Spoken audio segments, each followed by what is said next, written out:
மகிழ்ச்சியாய் இருப்பதும் உயிரோடு இருக்கையில் நன்மை செய்வதுமே அல்லாமல் வேறொரு நன்மையும் மனுஷனுக்கு இல்லை என்று அறிந்தேன்.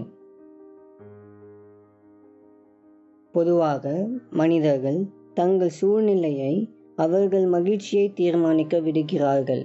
அதாவது தங்களுடைய சூழ்நிலை நன்றாக இருந்தால் மகிழ்ச்சியாகவும், தங்களுடைய சூழ்நிலை சரியில்லை என்றால் கவலையுடனும் சோர்வுடனும் காணப்படுகிறவர்களாக இருக்கிறார்கள். ஆனால் உங்கள் சூழ்நிலைக்கு இடம் கொடாமல் மகிழ்ச்சியாக இருக்க நீங்கள் தீர்மானிப்பதுதான் சரியான அணுகுமுறையாகும்.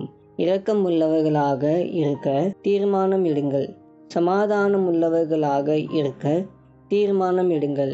விசுவாசம் உள்ளவர்களாக இருக்க தீர்மானம் எடுங்கள்.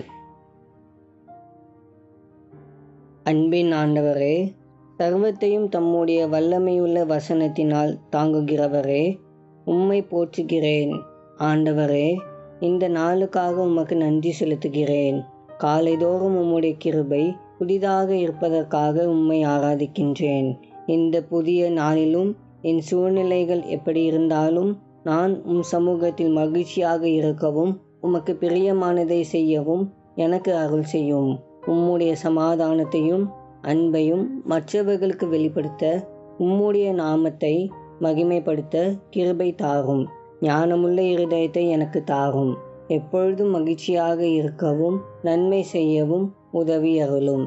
இயேசுவின் மூலம் ஜெபிக்கிறோம் பிதாவே. ஆமேன்.